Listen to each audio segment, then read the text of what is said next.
pessoal, beleza? Aqui quem vos fala é Lucas, um dos The Sims, e a gente está aqui hoje para mais uma aulinha de quinta-feira da Sim. Primeira coisa, eu queria saber se vocês já estão assistindo as outras aulas. Se você está aqui, provavelmente você já sabe que no nosso YouTube tem muita coisa boa e, enfim, dá uma pesquisada aí nas outras aulas que você vai curtir. Procura também o nosso podcast no Spotify, o Simcast, além de todos os nossos cursos e, enfim, vamos lá sem mais delongas. Hoje a gente vai conversar de um tema que é relativamente temido pelas pessoas, porque cria-se uma ideia de que é super difícil e tal, que é arritmias ventriculares. E hoje a gente vai fazer a primeira parte do que eu planejei, que é reconhecer as arritmias ventriculares. E a gente vai do básico, a gente vai pegar lá dos conceitos iniciais até o avançado, que eu tenho certeza que isso vai te agregar bastante e você vai aprender coisas que você não sabia. Então daqui a meia hora você vai ser uma pessoa diferente. Vamos lá, sem mais delongas. Como eu sempre gosto, o que a gente vai ter de novo daqui a alguns minutos? Daqui a alguns minutos você vai saber causas de arritmias ventriculares e o diagnóstico diferencial das arritmias de QRS alargado, que é como as arritmias ventriculares costumam aparecer. Vamos lá. O que é uma arritmia ventricular? Esse é o coração, como você bem sabe, e o impulso normal, a condução normal começa aqui no nó sinusal, despolariza o átrio, onda P. Aqui, entre átrios e ventrículos, tem um septo fibroso que não deixa o estímulo passar, a não ser pelo pedágio chamado nó AV, nó átrio ventricular, que define a velocidade que esse impulso vai ser transmitido entre átrio e ventrículo. Depois do nó AV, desce aqui pelas fibras especializadas de His-Purkinje e despolariza o ventrículo, depois repolariza e assim segue a vida, batimento a batimento. Quando a gente tem um ataque à arritmia, a gente define ela topograficamente em supraventricular e ventricular. Supraventricular é tudo que vem de cima desse septo fibroso, septo atrioventricular, e ventricular, tudo que vem de baixo, ou seja, do ventrículo.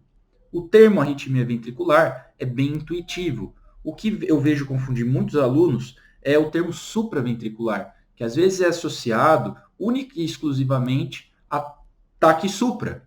Aquela arritmia que a gente faz adenosina, manobra vagal, quando na verdade supraventricular pode ser um monte de coisa. FA acaba sendo uma arritmia supraventricular, TA, né, taquicardia atrial, TRN, que é a taquicardia por reentrada nodal, que essa é a ataque supraclássica, aquela que dá um curto-circuito no nó AV e ele vai disparando, né, para cima e para baixo, que não é o nosso tema hoje. TAV, taquicardia atrioventricular, enfim, tudo que vem de cima é supraventricular e, naturalmente, o que vem de baixo do ventrículo é ventricular. De uma forma geral, a gente vai ver extrasístoles isoladas ou impares, taquicardias ventriculares, né, que são 3 ou mais batimentos vindos ali do ventrículo, e FV, que é um ritmo de parada, né, a fibrilação ventricular. Vocês vão ver que isso daqui vai se ramificar bastante ainda durante a aula. E é importante a gente definir se ela é supraventricular ou ventricular, porque as arritmias ventriculares são muito graves, são potencialmente muito graves. Podem levar a parada cardíaca e instabilização hemodinâmica muito mais frequentemente do que as supraventriculares. Estou falando que a FA é boazinha de forma alguma, mas as arritmias ventriculares no nosso contexto de IPS são muito relevantes porque elas podem levar a instabilização e óbito, tá bom? Então a gente tem que saber reconhecer bem. Depois desse primeiro conceito inicial, eu quero dar outros conceitos para vocês, que é, beleza, Lucas, você me falou que a arritmia ventricular é uma arritmia que vem lá do ventrículo, que pode ser desde uma célula que está disparando muito rápido e desencadeando o estímulo ventricular, até um curto-circuito em alguma área de fibrose ou qualquer coisa que tem ali que também pode disparar arritmias ventriculares. E o que causa isso? Bom, sempre que a gente tem uma arritmia ventricular, a gente vai falar um pouco mais de quais tipos depois, mas sempre que a gente tem uma arritmia ventricular, a gente tem que considerar isquemia, certo? alguma obstrução epicárdica que está causando falta de suprimento sanguíneo, vai fazer alterações metabólicas locais que deflagram uma arritmia ventricular. E não só isquemia aguda. Infartos prévios podem cursar com cicatrizes no miocárdio que geram um circuito de reentrada, um curto-circuito ali no coração, né, no músculo, que gera uma arritmia ventricular. Essa aqui é intuitiva. Quem você acha que tem mais chance de aparecer no PS com uma arritmia ventricular? Alguém com coração normal ou com insuficiência cardíaca? Naturalmente, tenho certeza que você respondeu com insuficiência cardíaca, porque vai ter dilatação das fibras, áreas de fibrose, alterações metabólicas, uma série de coisas que tornam o ambiente, propiciam a formação de arritmias ventriculares. Miocardite, pessoas jovens podem cursar aí com morte súbita ou eventualmente com um ataque instável por conta de inflamação do miocárdio. Distúrbios eletrolíticos, aqui principalmente potássio e magnésio, que vão alterar os potenciais de membrana. E o seguinte, mesmo que não isoladamente, pessoas, por exemplo, com insuficiência cardíaca ou que tem alguma outra miocardite, que tem algum outro substrato para arritmias, os eletrólitos entram nessa sopa, nesse sopão, para causar uma arritmia também, tá bom? Medicamentos. Aqui a gente tem algumas observações. Com a história lá da hidroxicloroquina para o COVID, a gente falou muito, para a COVID a gente falou muito do QT longo. Existem medicações que aumentam o intervalo QT, né? E o intervalo QT, que é o da repolarização ventricular, ele é um período que o paciente está suscetível, caso tenha um estímulo ali, a gerar um circuito de reentrada. Então, medicações que prolongam o QT aumentam o risco de arritmias ventriculares. E não só medicações, eletrólitos, como a gente falou antes, o cálcio, hipocalcemia também pode fazer isso. Existem pacientes, depois eu vou falar, com síndromes de QT longo congênito. E não só, existem medicações também que são adrenérgicas, dobutamina, por exemplo, né? Que vão fazer estímulo dessas células cardíacas, estímulo adrenérgico, isso também propicia a formação de arritmias ventriculares. E a digoxina, que é um clássico. O paciente com digoxina, intoxicação digitálica, pode apresentar arritmias ventriculares, pode apresentar bloqueios atrioventriculares. Então, sempre que chega um paciente com digoxina, a gente tem que ter esse sinal amarelo. E por fim, doenças raras. Pega essa referência. Doenças raras, como QT longo congênito, a clássica síndrome de Brugada, que as pessoas geralmente lembram, né, que existe, DAVD, que é a displasia ritmogênica do ventrículo direito, miocardiopatia hipertrófica, que são doenças raras, mas por mais que sejam raras, existem várias doenças raras. E pacientes jovens podem chegar com essas arritmias no PS. Bom, conceitos iniciais falados, certo? Como chega o paciente? Olha, pessoal, ele pode chegar basicamente de 3 jeitos para você. Ele pode chegar de boinha, assintomático, ou com uma palpitaçãozinha discreta, uma ranheirinha, né? Chegou por algum motivo e você vê no monitor ou no eletro. Pode chegar sintomático e pode chegar em parada. O que vai determinar como esse paciente chega, esse espectro, essa apresentação tão espectral assim, é a velocidade da arritmia, se ela é sustentada ou não, e as comorbidades do paciente. Porque como que essa arritmia vai gerar sintoma? O coração vai bater tão rápido ou de forma tão desorganizada que ele não vai conseguir gerar volume sistólico, ele não vai conseguir jogar sangue para frente, não vai gerar débito cardíaco. Então veja, se for uma arritmia muito rápida, maior vai ser a queda do débito cardíaco, menos sangue vai para frente. Quanto mais tempo essa arritmia se sustentar, porque, veja, eu falei que podem existir extrasístoles ventriculares, que é só um tropecinho, podem existir taquicardias ventriculares, que são a partir de 3 batimentos, e essa taquicardia ventricular pode ser sustentada, quando ela dura mais de 30 segundos, ou não sustentada. Quanto mais tempo ela se sustentar, maior a chance de instabilizar. E as comorbidades do paciente, a gente resume isso dessa maneira. O que vai determinar o sintoma é o débito cardíaco resultante disso tudo e a susceptibilidade do paciente. Se é um paciente que tem uma saudável, talvez ele aguente mais. Se é um paciente com fração de ejeção de 35, né, reduzida, talvez ele seja mais sensível a quedas do débito, a mudanças no débito cardíaco. Beleza? O assintomático e a parada, a gente vai sair um pouquinho aqui porque a clínica é escrachada. Agora, o que mais de sintoma pode acontecer? Além de palpitações, por motivos óbvios, o paciente pode apresentar aqueles sintomas que a gente fala de instabilidade, dor torácica. Veja, os sintomas aqui têm que ser atribuíveis à arritmia. Então, isso tem que ser causados por baixo débito. Como que baixo débito da dor torácica? Não é uma runheirinha, é dor torácica anginosa, por baixa perfusão coronariana. Dispneia, não é, não é isso, é congestão pulmonar, dispneia por congestão pulmonar. Síncope por baixo débito, obviamente, e choque cardiogênico. O paciente pode chegar hipotenso, rebaixado, tá bom? Então, tudo isso são maneiras do paciente chegar para você. Agora, vamos para uma parte bem bacana da gente falar os tipos de arritmias ventriculares. Tem uma porrada de possibilidades, tá? Desde, como eu falei, extrasístoles até fibrilação ventricular, até taquicardia ventricular, e a gente vai ramificar isso um pouco. Esse paciente, a gente já falou, pode se apresentar de diversas maneiras, e tudo isso a gente vai definir por eletro e clínica. A clínica a gente já viu, acabei de dizer, e o eletro a gente vai conversar. A clínica, como a gente já falou, pode ser aqueles 3 tipos, enquanto o eletro, basicamente, o paciente vai se apresentar com arritmias de QRS alargado. Né? O que é um QRS alargado? Acima de 120 milissegundos, em outras palavras, acima de 3 daqueles quadradinhos. Bom, vamos lá. Aqui, pessoal, é uma parte muito bacana de interpretação do eletro.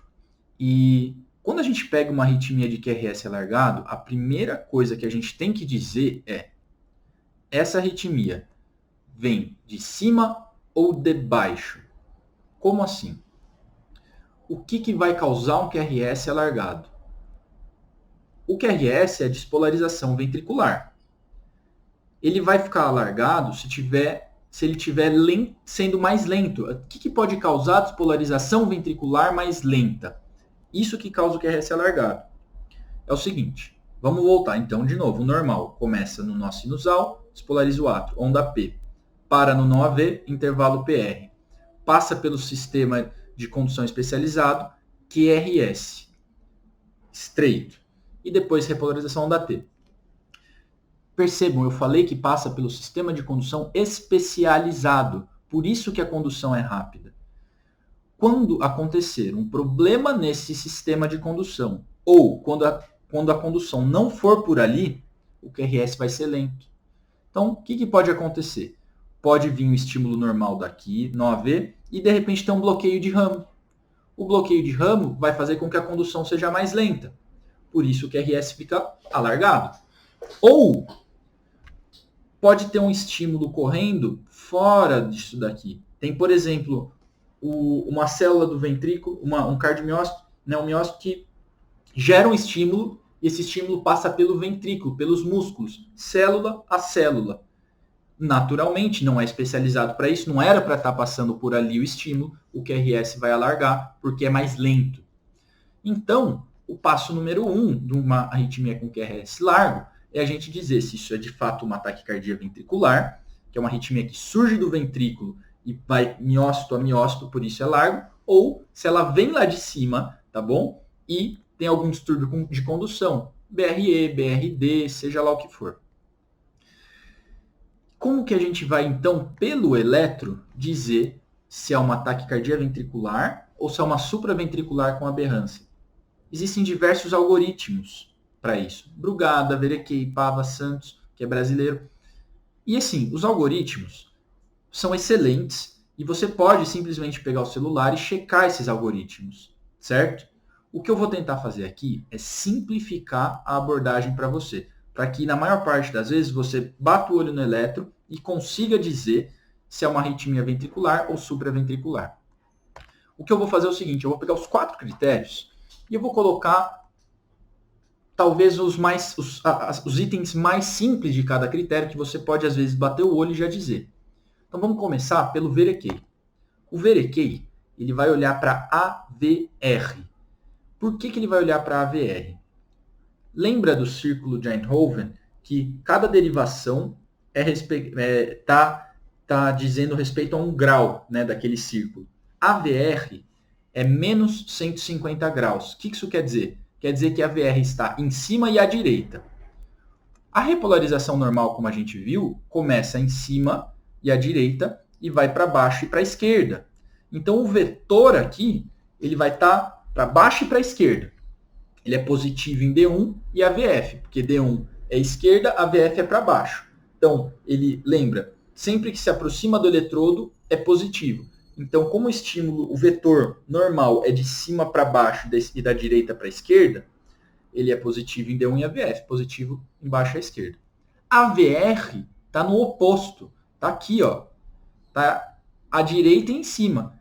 Quando o estímulo é positivo em AVR, que RS é positivo em AVR, quer dizer que a estimulação, o estímulo está vindo de baixo da esquerda para cima e para a direita. É o oposto do normal. Se o normal é daqui para cá e no meu paciente está daqui para cá, quer dizer que está vindo da onde? Do ventrículo. Então, se tem uma R inicial dominante em AVR, você olha para a VR, está aqui, ó, positivão, está indo no sentido oposto, é TV. Segundo, Santos, você vai olhar para D1, D2, V1 e V6. Se dessas 4 derivações, 3 ou mais forem negativas, é TV. Brugada, vamos usar um dos itens. Não tem nenhuma RS nas precordiais, porque lembra, Q, R, S. Não tem nenhuma RS. É tudo assim. Veja, está tudo negativo, não tem R. É tudo QS, tá vendo? Ou Rzinho S. Não tem nenhuma R proeminente aqui. Isso é TV. E PAVA, você vai olhar para D2.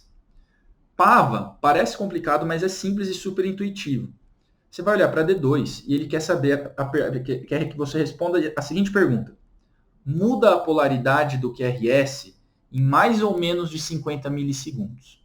Em outras palavras, o QRS muda a polaridade inicial rápido ou devagar? Como assim? Veja, isso é um QRS. A primeira polaridade é para cima ou para baixo? Para cima. Então a primeira polaridade é positiva. A segunda polaridade é negativa. Então, ele quer saber, daqui até começar a mudar, tem mais ou menos de 50 milissegundos. Se você contar aqui, tem mais ou menos 70 milissegundos. Tem mais de 50 milissegundos. Então, demora para mudar a polaridade. Por que isso? Quando o começo do QRS, quando é supraventricular, ele começa rápido. A condução começa bem, depois que alarga. A ventricular já começa larga, já começa devagar. Então, voltando aqui, quando ele é arrastado no começo, sugere taquicardia ventricular. Olha só, já dei para vocês 4 itens rápidos de olhar no eletro, rápidos de guardar, tá? Não que você precise decorar, mas esses daqui você pode decorar, alguns pelo menos, que já pode, você pode bater o olho e já falar, ó, VR, R dominante, acabou, TV. E a gente pode tentar sensibilizar, por exemplo, se ficou em dúvida, tal, a gente pode tentar sensibilizar com alguns outros itens que eu vou colocar aqui. Verequei de novo, você está olhando para a VR.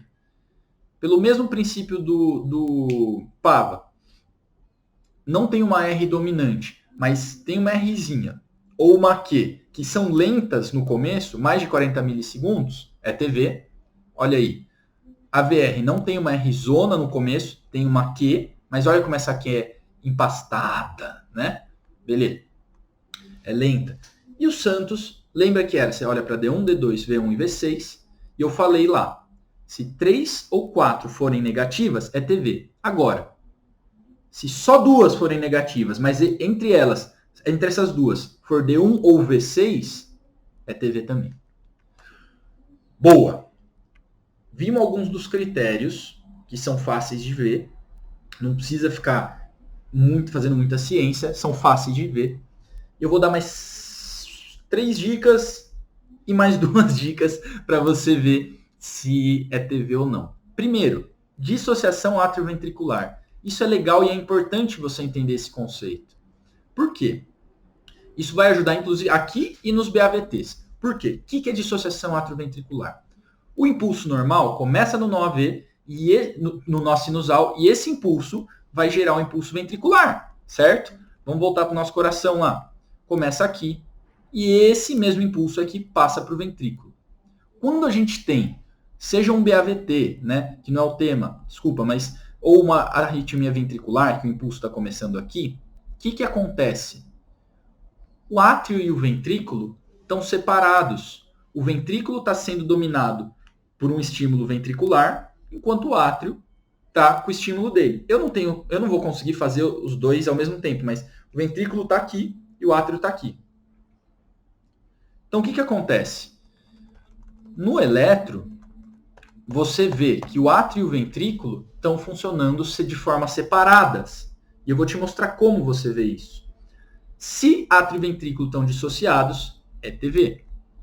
Veja, aqui, olhando rapidamente, você vê que tem um QRS alargado, tal, é uma TV. E, de vez em quando, aparece um entalhezinho aqui, que é uma P. O ventrículo está funcionando a mais ou menos aqui uns 140, não sei. E a P está bem mais lenta. Tá? A arritmia ventricular está lá acontecendo e, de repente, tem umas P's perdidas. Essa P não tá causando condução ventricular aqui. Ela chega, bate no nó AV e para. Mas você vê que tem funcionamento atrial independente do ventrículo. Isso é TV. Outra dica prática. Se você tiver, pega um eletro prévio do paciente. Veja, se você tem um eletro sinusal, você consegue ver qual que é o eixo, qual que é a polaridade do QRS do paciente. Normal. Se no eletro agora está outra polaridade, inverteu a polaridade, quer dizer que mudou totalmente o eixo, mudou de onde está vindo o estímulo ventricular. Isso sugere TV. E uma muito legal, que é o seguinte. Lembra quando a gente aprende BRD, que a gente fala da orelha de coelho em V1? R, S, R', Rzinho, SR, lembra? Então, quando você tem uma TV, quando você tem uma arritmia de QRS alargado, em V1, você tem esse padrão também de orelha de coelho, né, que são duas R's, mas a esquerda é maior do que a direita, por isso que é taller left ear, que fala em inglês, na orelha esquerda mais alta, em referência à orelha do coelho, isso é muito específico de TV. O BRD, em geral, ele é, eu vou mostrar depois uma imagem, mas ele é a R menor, S, depois uma R maior. Aqui num ataque de QRS largo com a orelha esquerda maior, isso é muito sugestivo de TV. As últimas duas dicas, eu fiz questão de colocar aqui, porque são conceitos que a gente às vezes tem dificuldade de entender, mas vou explicar para vocês de uma maneira bem fácil e que ajuda muito a detectar arritmias ventriculares, que é batimento de captura e batimento de fusão. Veja, quando a gente tem uma TV, o estímulo está vindo do ventrículo, né? Então, como eu falei, às vezes tem umas P's perdidas e essa P não está conduzindo nada, porque ela chega e bate no nó AV que está bloqueado por conta da arritmia ventricular e para ali. É uma P que não faz nada. Ela não conduz o estímulo, porque o estímulo está vindo lá do ventrículo, por algum motivo, a arritmia ventricular. Às vezes, essa Pzinha que está vindo consegue conduzir um impulso, um estímulo. Se essa P que veio lá do nó sinusal conduz, ela passa pelo sistema de condução especializado. Então, você vai ter uma arritmia ventricular, QRS alargado, de repente, uma Pzinha faz um QRS normal, estreito. Isso é um batimento de captura. O que quer dizer? Quer dizer que essa onda P foi capturada pelo ventrículo. Isso sugere TV, porque você está lá, QRS alargado, QRS alargado, QRS alargado, de repente passa um estímulo, quer dizer que fez um QRS estreito porque passou uma onda P e todos os outros não são supraventriculares, não estão sendo conduzidos pelo estímulo lá do átrio. E batimento de fusão é mais ou menos a mesma coisa quando tem uma captura, a onda P consegue conduzir um estímulo e aí soma esse QRS estreito com o QRS largo e faz um batimento intermediário. Vai ficar mais claro. Olha aqui, ó, TV TV, TV, TV, TV. Opa, mudou o QRS. Vamos tentar entender o que é isso. Depois, opa, mudou o QRS de novo. Olha só. Aqui não tem nenhuma P. Aqui, antes desse QRS, esse QRS é estreito. Que é estranho, porque estava alargado. Esse QRS estreito foi causado por essa P aqui. Esse aqui também por essa P. Isso é um batimento de captura. Se essa P conduziu e fez um QRS estreito, por que uma arritmia supraventricular faria um QRS alargado? Aqui a condução está preservada. Então isso aqui só pode estar vindo do ventrículo. Por outro lado, esse estranhão aqui foi um batimento de fusão desse daqui com esse daqui. Tá bom? E por fim, falei tudo isso. Vocês vão conseguir, na maior parte das vezes, definir se é TV ou TAC supra, que é importante porque muda o tratamento. A gente vai falar na outra aula. Mas na dúvida, trata como TV. Tá bom? Principalmente em cardiopatas. Às vezes a gente fica muito assim, preso ao ECG, mas a arritmia ventricular é uma doença. Então, como doença, a gente trata com probabilidade pré-teste. Certo? Você tem um achado de eletro. Num paciente saudável é menos provável, num paciente com cardiopatia estrutural é muito mais provável. Tá? Não que o saudável não possa ter, como a gente já falou, mas é muito mais provável num cardiopata. Agora, para finalizar a aula, a gente vai falar de tipos de taquicardia ventricular e de duas situações que podem te enganar na hora de interpretar. Essa parte é avançada, só que é simples. E vocês vão entender e vocês vão ganhar um repertório bacana de eletro. Essa aqui é a taquicardia ventricular monomórfica. É a classicona.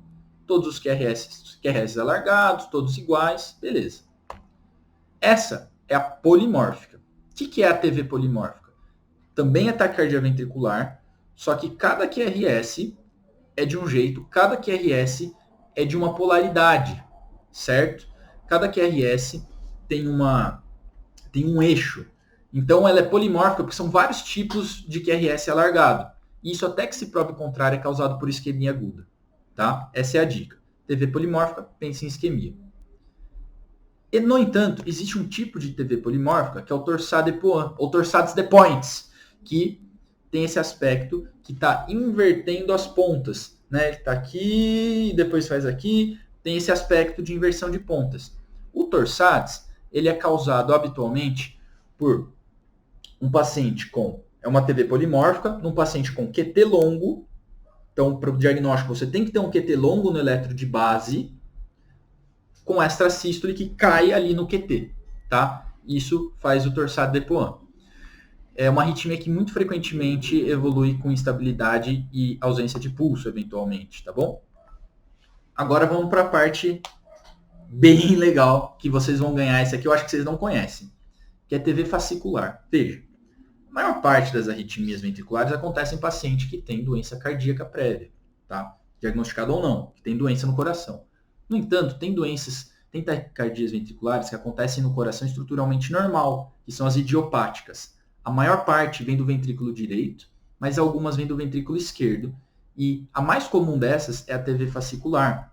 E ela é particular porque além de ser idiopática, pode ocorrer em jovens, 15 a 40 anos, e ela tem particularidade que você reconhece no eletro. Primeiro, como ela vem do fascículo, ela tem um QRS menos largo que o habitual.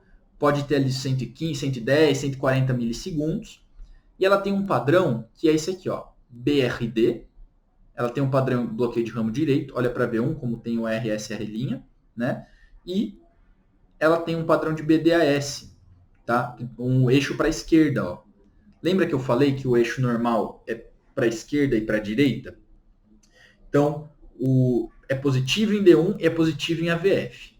Quando D1 é negativo, está se afastando da esquerda, está desviado para a direita. Quando AVF é negativo, está desviado para a esquerda, está mais para a esquerda do que deveria. Está fazendo assim o eixo do coração, não sei se dá para ver. Então, ó, é uma taquicardia ventricular, tem um padrão de BRD, e tem um desvio do eixo para a esquerda, AVF negativo. E o QRS não é tão largo, não é tão alargado. Isso sugere TV fascicular. Idiopática, comum em jovens, né, costuma ocorrer em jovens e responde muito bem a bloqueador do canal de cálcio. Essa é super rara, mas eu estou falando porque ela é super específica de uma intoxicação. que é a TV bidirecional, que cada QRS inverte a polaridade a cada batimento, tá vendo? Ó, 1, 2, 1, 2. Isso é super específico de intoxicação digitálica, tá bom? Olha que bacana. E por fim, vou falar dois confundidores, que o primeiro é FA com Wolff-Parkinson-White. Lembra, Wolff-Parkinson-White tem tem aquela via acessória, o feixe de Kent. E quando a FA começa a conduzir por ali, ela vai fazer um QRS alargado, porque não vai ser pelo sistema de condução, e tem esse padrão de ser um ritmo irregular, que o tamanho do QRS, né, a largura do QRS, varia a cada batimento. Tá? Super importante conhecer, porque isso daqui contraindica a maior parte das medicações que a gente costuma usar para tratamento de taquicardia ventricular. Se você chega e faz um Digitali, por exemplo, um Cedilanide aqui, alguma coisa que bloqueia o nó AV, você pode fazer com que isso comece a conduzir muito pela via acessória e o paciente para, tá bom? Então, cuidado. Beleza. E por fim, o RIVA, que é o ritmo idioventricular acelerado.